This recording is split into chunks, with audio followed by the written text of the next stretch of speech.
बहुत स्वागत है आप सभी का सबसे बड़ा मुद्दा में। और आज बात करेंगे राजस्थान में 13 नवंबर को 7 सीटों पर विधानसभा उपचुनाव होने वाला है और 23 नवंबर को चुनाव के परिणाम घोषित होंगे। इन 7 विधानसभा क्षेत्रों में 19,36,532 मतदाता अपने विधायक का चुनाव करेंगे और चुनावी रणभेरी बजने के साथ ही आचार संहिता लागू हो गई है। कांग्रेस के पास 7 में से 4 सीटें दौसा, देवली उनियारा, झुंझुनू और रामगढ़ थी। इन 3 सीटों के विधायक लोकसभा चुनाव में सांसद बन गए, जबकि रामगढ़ विधायक जुबैर खान का निधन हो गया और बीजेपी के पास केवल 1 सीट सलूंबर थी। वहां से विधायक अमृतलाल मीणा का निधन होने के कारण उपचुनाव यहां हो रहा है, जबकि शेष 2 सीटें खीवसर और चौरासी हैं। खीवसर में आरएलपी के हनुमान बेनीवाल विधायक से सांसद बन चुके हैं और चौरासी में बीटीपी के विधायक रहे राजकुमार रोत लोकसभा चुनाव में बीएपी पार्टी से सांसद चुने जा चुके हैं। इसलिए इन सीटों पर विधानसभा उपचुनाव होने जा रहा है और बीजेपी को अपनी सीट सलूंबर तो बचानी ही है। सत्ताधारी पार्टी होने के कारण अन्य 6 सीटें भी जीतने का दबाव उस पर है। इसके लिए मजबूत उम्मीदवार उतारने होंगे। कांग्रेस के लिए चिंता की बात इसलिए ज्यादा है क्योंकि कांग्रेस को अपनी पिछली बार की 4 सीटें भी बचानी है और साथ ही 3 अन्य सीटें भी जीतने के लिए जिताऊ और टिकाऊ उम्मीदवार उतारने हैं। राष्ट्रीय लोकतांत्रिक पार्टी और भारत आदिवासी पार्टी भी मजबूती से मैदान में ताल ठोक रही है और अपनी एक सीट बचाने के लिए एड़ी चोटी का जोर लगा रही है। राजस्थान की अलग अलग 7 विधानसभा सीटों पर क्या है सियासी और जातीय और क्षेत्रीय समीकरण, कितने वोटर हैं, कौन कौन टिकट के प्रमुख दावेदार हैं। कई सीटों पर कांग्रेस और बीजेपी आमने सामने है तो कई पर अन्य दलों की बड़ी भूमिका भी है। 2 सीटें सलूंबर और रामगढ़ में सहानुभूति की लहर का भी असर है और चुनावी मुद्दा भी आज का सबसे बड़ा मुद्दा है जिस पर आज हम खास चर्चा करेंगे। तो इलेक्शन कमीशन की सबसे पहले हम आपको सुनाते हैं प्रेस कॉन्फ्रेंस के दौरान जो तारीखों का ऐलान हुआ है, किस तरीके से कब चुनाव होने हैं, कब परिणाम आने हैं। सुनिए क्या कुछ कहा गया है।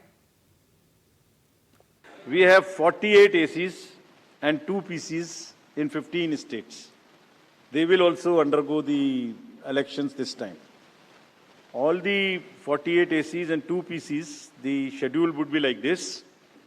All the except 1 AC and 1 PC, where because of the festivities and some reason, all 47 ACs and 1 PC of Kerala would undergo the election along with the phase 1 of Jharkhand. The same schedule, 13th November would be date of poll, and only for 2 ACs, one for assembly and one for parliament. That is Kedarnath in Uttarakhand, because on 12th there is gazetted holiday and dispersal of the parties takes place on that day. Therefore, it is on 20th. And similarly for Maharashtra, except that everything would be during the first phase. और 7 सीटों पर उपचुनाव की घोषणा के बाद से BJP के सीनियर नेता राजेंद्र राठौड़ से बातचीत की हमारी रेजिडेंट एडिटर हर्षा कुमारी सिंह ने। देखिए, मेरे साथ है राजेंद्र राठौड़ जी। राजेंद्र जी, अगर हम देखें कि जो 7 सीटें हैं उसमें से सिर्फ एक बीजेपी के पास है, जिसमें BJP is hoping for a sympathy factor, लेकिन बाकी सीटें कितनी बड़ी चुनौती है। हमने देखा है कि जो झुंझुनू, खीमसर, वो जो एरिया है लोकसभा में, वो सारी सीटें खिसक गई थी। फिर हम देख रहे हैं कि साउथ राजस्थान में जो भारतीय आदिवासी ट्राइबल पार्टी है उसने काफ़ी बढ़त ली है, कांग्रेस बीजेपी को दोनों को टक्कर दी है।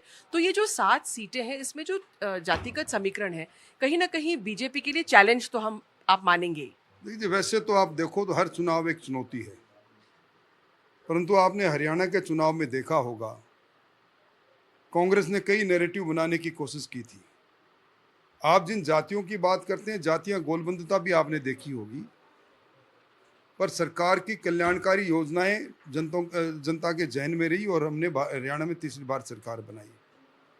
हमारी सरकार का ये जो छोटा कार्यकाल बीता है, इसने 2 बातों को सिद्ध कर दिया। एक, पारदर्शिता से सरकार काम करेगी, एक जिनका हक है उस हक पर कोई किसी को डाका डालने नहीं देगी, और एक बुनियादी सेवाओं को दुरुस्त करने के लिए सरकार कटिबद्धता के साथ आगे बढ़ेगी। कई फैसले हुए, इन फैसलों का लाभ भारतीय जनता पार्टी को मिलेगा।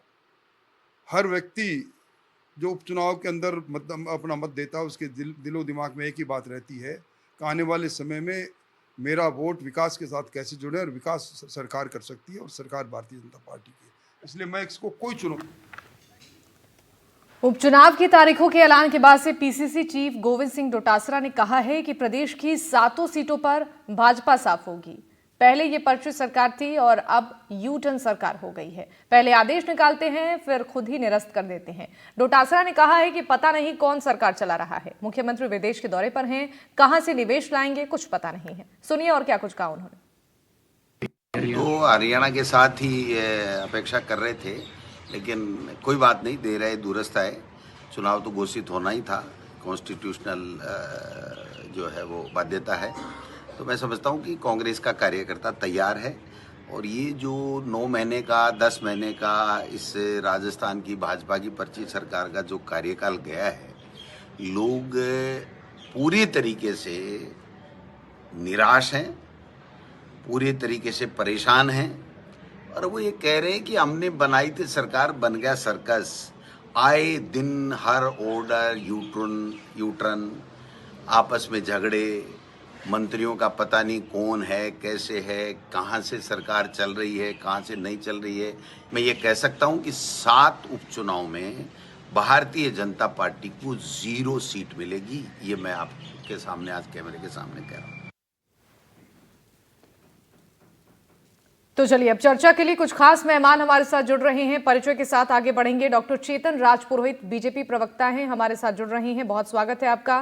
प्रियदर्शनी भटनागर जी हमारे साथ है, कांग्रेस प्रवक्ता, आपका भी बहुत स्वागत है। अरविंद चोटिया जी हमारे साथ जुड़े हैं, वरिष्ठ पत्रकार हैं, आपका भी बहुत स्वागत है। शुरुआत में अरविंद जी से करना चाहूंगी। अरविंद जी, उपचुनाव की तारीखों का ऐलान हो चुका है, 7 सीटों पर उपचुनाव की तारीखों का ऐलान हुआ है और ऐसे में अगर हम समझने की कोशिश करें 7 सीटों पर जो उपचुनाव होना है, किस तरीके से पार्टियों की तैयारियां हैं वो तो देख ही रहे हैं। ऐसे में एक बड़ा लिटमस टेस्ट बीजेपी के लिए भी है। 10 महीने पूरे हो चुके हैं, कैसा मिला जुला असर देखने को मिल सकता है और कितनी मुश्किलें दोनों ही पार्टियों की बढ़ती हुई नजर आ रही हैं? देखिए शिवानी, बीजेपी के लिए, कांग्रेस के लिए तो कोई मुश्किल नहीं है क्योंकि कांग्रेस विपक्ष में है। जब जब जिसकी सरकार होती है तो उम्मीद की जाती है कि जो सत्ताधारी पार्टी है वो उसमें परफॉर्म करेगी और अच्छे वोट लेगी, अच्छी सीटें लेगी। लेकिन बीजेपी के लिए इस बार स्थितियां उतनी अनुकूल नहीं है। पहली बात तो जितने भी सीटें हैं उपचुनाव वाली, उसमें अगर सलूम्बर को छोड़ दें तो बाकी बीजेपी के लिए इजी सीटें नहीं है और सभी इसकी डी या सी कैटेगरी की सीटें हैं। मतलब तो आमतौर पर बीजेपी नहीं जीतती है, 1 बार 2 बार 3 बार बीजेपी ने नहीं जीती हुई है, ऐसी सीटें हैं। और ऊपर से जो चुनाव लड़वाने वाले हैं उनमें एक कॉन्फिडेंस का अलग तरह का अभाव देखा जा सकता है। आपने शुरुआत में देखा होगा, जाबर सिंह खर्रा है, उन्होंने एक बयान दिया था, मंत्री है उन्होंने, कि हमारे पास में खोने के लिए कुछ नहीं है। हमारे पास जब ये 2 सीटें खाली नहीं हुई थी, 5 सीटों की बात थी, क्योंकि हमारी सीटें नहीं है, इसमें 1 भी आ गई 2 भी आ गई तो हमारे लिए प्लस है। सेम जो बीजेपी के प्रभारी हैं राधा मोहन दास अग्रवाल, उन्होंने भी यही बयान दिया कि हमारे लिए खोने के लिए कुछ नहीं है, हमें हमारे जितने भी आएगी वो हमारे प्लस ही होगी। तो ऐसा आमतौर पे होता नहीं है और बीजेपी की ये भाषा भी नहीं है कि वो इस तरह से हथियार डालकर चुनाव में जाए। क्योंकि आज जैसे गोविंद सिंह डोटासरा बयान देते हैं कि साहब हम 7 की 7 सीटें जीतेंगे, सबको पता है कि सारी सीटें कोई नहीं जीतता। 200 सीटों के चुनाव होते हैं तो उसमें से किसी को बहुमत मिलता है, किसी को कम मिलता है, लेकिन ये कोई भी 200 सीटें कोई लेता नहीं है। लेकिन दावा ये करते हैं कि हम बहुत बहुत ताकत से आ रहे हैं। बीजेपी दावा नहीं कर पा रही है, ये बड़ा अजीबोगरीब है। हाँ, हरियाणा चुनाव के बाद में बीजेपी का कॉन्फिडेंस थोड़ा लौटा है, इसके बावजूद बीजेपी के लिए राहें इतनी आसान है नहीं, क्योंकि सभी सीटों पर जो जातीय समीकरण है, अब ये बातें से करें कि विकास के नाम पे या दूसरी चीजों के नाम पे, तो वो भी वैसे कोई फैसले दिखते नहीं है। फैसलों में बहुत बड़ी समस्या है, रोज रोज जो फैसले लेकर बदले जाते हैं उसका मैसेज अच्छा नहीं जाता और जो बड़े मुद्दे हैं उनके ऊपर बहुत बड़ा फैसला कोई अभी तक ले नहीं पाए हैं। जैसे भर्तियों का मुद्दा लिया है अभी, ये बहुत अच्छा है कि उन्होंने एक कैलेंडर जारी किया है 2 साल की भर्तियों के लिए, उसकी तारीख, परीक्षा की भी और रिजल्ट की भी, अच्छा है। उन चीजों को कितना भुना पाते हैं, लेकिन इसके बावजूद जो इनके कार्यकर्ता हैं उनके काम नहीं होने के कारण नाराजगियां बहुत ज्यादा हैं। कुछ जो तबादले हो रहे हैं फिर वो निरस्त हो रहे हैं, कुछ नियुक्तियां हो रही है फिर वो रद्द हो रही है या स्थगित हो रही है। ये चीजें कंफ्यूजन बहुत पैदा करती हैं। एक बहुत क्लियर विजन के साथ में सरकार को होना चाहिए, जो अभी दिख नहीं रही है। तो ये चीजें बीजेपी को परेशान करेंगी। ऊपर से ये भले ही कहें कि जातीय समीकरण से नहीं होता, हरियाणा का जैसे उदाहरण दे रहे तो वहां भी हुआ जातीय समीकरण से ही है। तो यहाँ भी जातीय समीकरण बहुत काम करेंगे और बिल्कुल। सारा सारा निर्भर उसी पे करेगा। ये आने वाले समय में पता चलेगा हमें कि कैसे कैसे जातीय समीकरण काम करते हैं और कैसे मैनेजमेंट का मामला भी है कि कैसे मैनेज कर पाते हैं उनको। तो अवसर दोनों के पास में है, लेकिन बीजेपी की राह फिर भी मुश्किल है बजाय कांग्रेस की।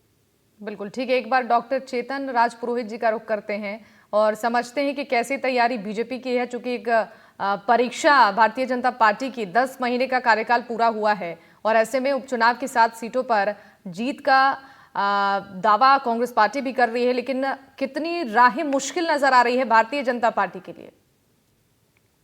देखिए शिवानी जी, भारतीय जनता पार्टी एक ऐसी पार्टी है जो कार्यकर्ता कैडर बेस्ड पार्टी है। और कोई भी चुनाव जब होता है, चाहे वो लोकसभा हो, चाहे विधानसभा हो, चाहे पंचायत हो, चाहे जिला परिषद हो, कौन कौन व्यक्ति काम करते हैं? सबसे पहले कार्यकर्ता, जो जमीन पे काम करता है, ढाणी में काम करता है, गांव में काम करता है। उस कार्यकर्ता के पास क्या होना चाहिए कि जनता के बीच में जाए और जनता के सवालों का जवाब दे सके, जनता को बता सके कि हमने ये किया आपके लिए। ये जो मटेरियल होता है, सक्षम प्रदेश नेतृत्व होता है और सशक्त केंद्रीय नेतृत्व होता है माननीय प्रधानमंत्री जी के नेतृत्व में और माननीय भजनलाल जी के नेतृत्व में।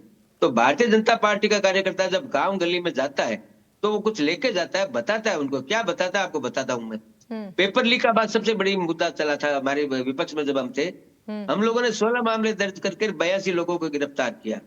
पेट्रोल डीजल पे हमने वादा किया था, 2% वेट किया, 7 रुपए 18 पैसे हमने कम किए पेट्रोल में, डीजल में 6 रुपए 60 पैसे कम किए। इसी प्रकार से गेहूं की एमएसपी की हमने बात की थी, हमने 150 रुपए का बोनस बढ़ाया उसके ऊपर।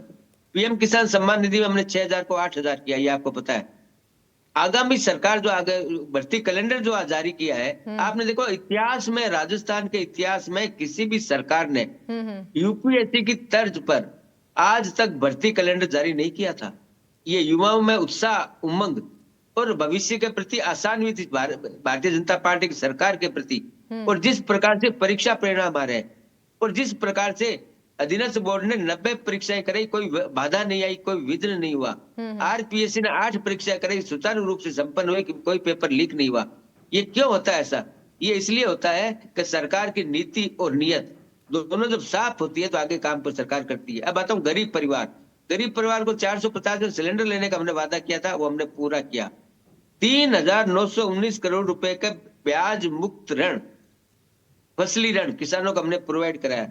ग्राम पंचायतों में 3500 पीएम किसान समृद्धि केंद्र स्थापित किए हैं। गोपाल क्रेडिट योजना में हमने पशुपालकों को 1 लाख तक का ब्याज मुक्त ऋण दिया है। सामाजिक सुरक्षा, मासिक पेंशन बढ़ाकर हमने 1150 रुपए की है। आप बताइए, ईआरसीपी नहीं बोला मैंने, ईआरसीपी है, यमुना जल समझौता है, इंफ्रास्ट्रक्चर है, स्वास्थ्य है, शिक्षा है। कोई ऐसा क्षेत्र नहीं जिसको भारतीय जनता पार्टी की सरकार ने अछूता छोड़ा हो और काम नहीं किया हो। इसीलिए कार्यकर्ता मुट्ठी तान के जाता है जनता के बीच में, अपनी बात रखता है, जनता समर्थन करती है। कांग्रेस का कार्यकर्ता क्या लेके जनता के बीच में जाएगा? क्या लाठीचार्ज लेके जाएगा? क्या पेपर लीक लेके जाएगा?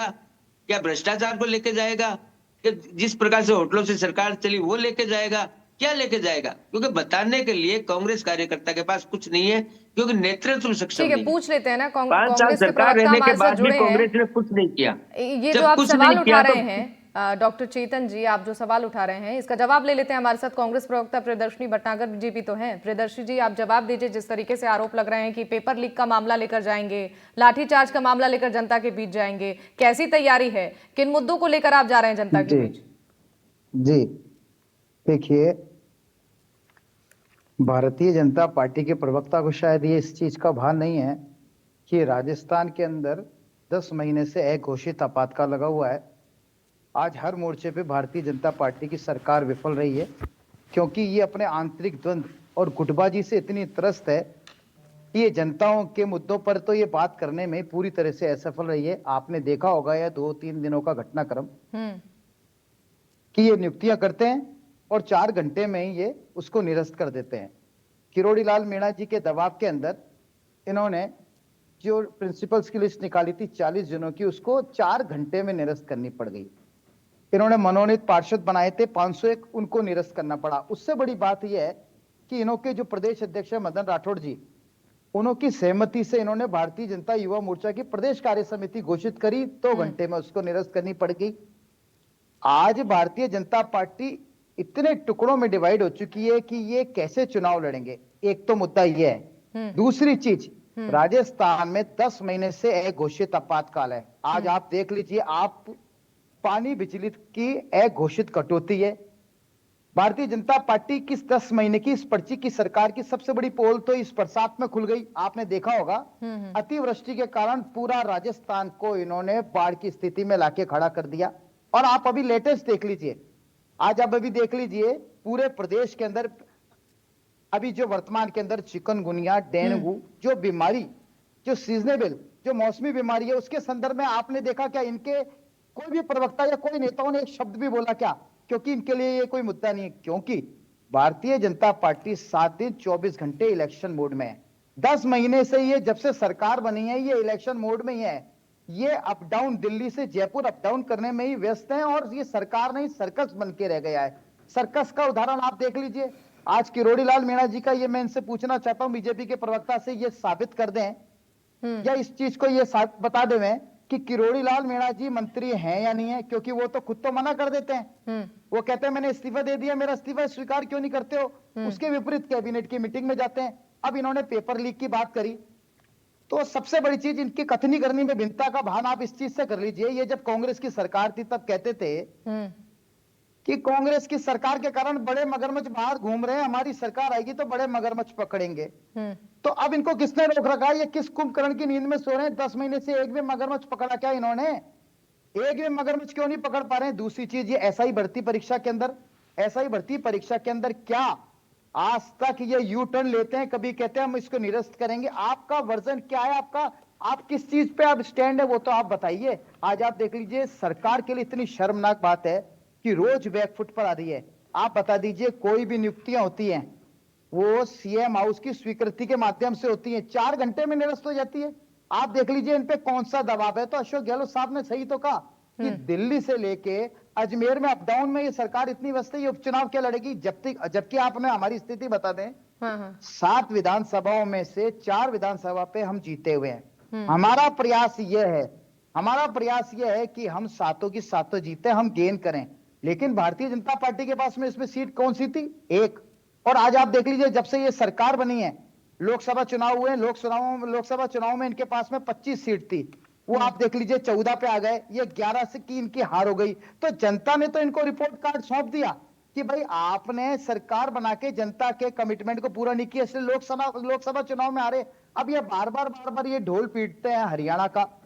तो हरियाणा के चुनावों का जो रिजल्ट आया उसके बहुत सारे कारण हैं और उन कारणों की समीक्षा करने के आधार पर माननीय राहुल गांधी जी ने भी कहा, हमारे प्रदेश अध्यक्ष गोविंद सिंह जी डोटासरा ने भी कहा है कि हमने 7 विधानसभाओं में 77 मंडल हैं, 1500 बूथ हैं, हमने सब पर हमारा कार्यकर्ता, हमारे ऑब्जर्वर वहां चले गए हैं, वहां पर आम जनताओं के बीच में हम फील्ड वर्किंग कर रहे हैं, हमने लोकल मुद्दों को सूचीबद्ध किया और उनके साथ में खड़े। जबकि भारतीय जनता पार्टी तो पूरे प्रदेश से गया, दिल्ली जयपुर अप डाउन कर रही है और ये सर्कस की भूमिका निभा रही है। ठीक है जी, एक बार जवाब ले लेते हैं इस पर डॉक्टर चेतन राजपुरोहित जी से। जी, आप सुन रहे थे, ये तो बड़े गंभीर आरोप प्रियदर्शी भटनागर जी ने आप पर लगाए हैं, आपकी सरकार पर, कि जयपुर और दिल्ली अप डाउन हो रहा है। जो जनता के मुद्दे हैं, जो वादे आप लोगों ने किए थे, वो 10 महीने में धरातल पर तो नजर नहीं आ रहे हैं। कितना मुश्किल होगा आपके लिए 7 सीटों पर जीत दर्ज करना? सर्कस तो राजस्थान की जनता ने 5 साल तक कांग्रेस शासन में देखा था। 25 सितंबर की घटना भी देखी थी। होटलों से जिस प्रकार से सरकार चल रही थी उसको भी देखा था। जिस प्रकार से डिप्टी सीएम को गद्दार, निकम्मा, पता नहीं क्या क्या कहा, वो भाषा में इस्तेमाल नहीं करना चाहता, वो देखा था। लेकिन एक बात कहना चाहता हूँ, हमारे कांग्रेस के मित्र ने एक भी बात चुनाव के संबंध में नहीं कही। भारतीय जनता पार्टी संगठन के बारे में बताते रहे, बताना चाहिए, अच्छी बात है। हमारी बीजेपी की अगर आप इतनी नजर रखते तो अच्छी बात है, मैं कोई बुराई नहीं कर रहा हूँ। लेकिन आप अगर इतना ही ध्यान राजस्थान की जनता पर देते, राजस्थान की जनता की सेवा पर देते, राजस्थान की जनता के मांग उठाते, राजस्थान की जनता के लिए धरना प्रदर्शन करते, तो जनता आपको सर आंखों पर बैठाती। लेकिन आप नहीं करते, क्योंकि आप सत्ता के कार्यकर्ता है, आप विपक्ष में नहीं रह सकते, विपक्ष का काम आप नहीं कह सकते। हरियाणा में आपने क्या किया था? अरे हरियाणा में आपने कभी किसानों का कंधा ढूंढा? कभी खिलाड़ियों का कंधा, लेकिन हरियाणा की जनता जागरूक थी। और कल तो बड़ा खुलासा किया किसान आंदोलन के बारे में चडूनी जी ने। उन्होंने क्या कहा आपको शिवानी जी पता होगा? उन्होंने कहा ये आंदोलन प्रायोजित आंदोलन था, किसान आंदोलन। हमने तो पंजाब और हरियाणा में कांग्रेस के लिए माहौल बनाया, लेकिन कांग्रेस उस माहौल को भुना नहीं पाई। किसान आंदोलन एक प्रायोजित कार्यक्रम था, पहली बात। भारतीय जनता दूसरी पार्टी का बात, जो अब राजस्थान के फीचर मुद्दे है पर कि आता वो हूँ किसान मैं बीच में आंदोलन नहीं को बोलता शिवानी प्रायोजित जी, आपको साबित पता है करे। मैं किसी के भी बीच में नहीं बोलता ठीक है, शिवानी ठीक जी, है, आपको आप पता है। अपनी बात रखिए। लेकिन मैं राजस्थान के मुद्दे पे आता हूँ, राजस्थान के मुद्दे पे जरूरी बिल्कुल, है, बिल्कुल। डिबेट राजस्थान पे है। अब मैं राजस्थान के मुद्दे पे आता हूँ, राजस्थान के बारे में आपको बताना चाहता हूँ। मैंने शुरू में आपको बताया था, हमारे पास बताने के लिए बहुत कुछ हमने काम किया है, हमने जनता की सेवा की है। दूसरी बात मैं और कहना चाहता हूँ, भारतीय जनता पार्टी का संगठन, भारतीय जनता पार्टी का प्रदेश नेतृत्व, केंद्रीय नेतृत्व, हम हर चुनाव को चुनौती के रूप में लेते हैं। हम कभी ये नहीं देखते किसकी सीट है और किसकी सीट नहीं है। हम हमारी कमियों की समीक्षा करते हैं जब हम चुनाव हारते हैं। इनके जैसे नहीं है कभी ईवीएम खराब है, कभी लोकतंत्र चला गया है, हम कभी नहीं कहते। हमने हमारी कमियों को देखा है, हमने हमारी कमियों को सुधारने का प्रयास किया है, और सुधारने के बाद हम चुनाव मैदान में जा रहे हैं। हम लोगों ने हमारे पैनल तैयार कर लिए, हमारे प्रदेश नेतृत्व, केंद्रीय नेतृत्व दोनों लगातार लगा हुआ है। क्यों लगा हुआ है? क्योंकि राजस्थान की जनता की सेवा करने के लिए राजस्थान की जनता का विश्वास जीतना पड़ता है। ये अफवाह और भ्रम की राजनीति जो कांग्रेस करती है, समय समय पर जनता ने इनको विदाई दी है, हरियाणा में विदाई दे दी है, राजस्थान में विदाई देती है, फिर भी कांग्रेस सबक नहीं सीखती है। ठीक। कांग्रेस के नेता सबक नहीं सीखते हैं, कभी भी आत्मविश्लेषण नहीं करते हैं, कभी भी टेबल वर्क नहीं करते हैं, कभी बूथ की स्थिति की जांच नहीं करते, क्योंकि ये सत्ता के कार्यकर्ता है, ये सत्ता में मौज लिए हुए कार्यकर्ता है।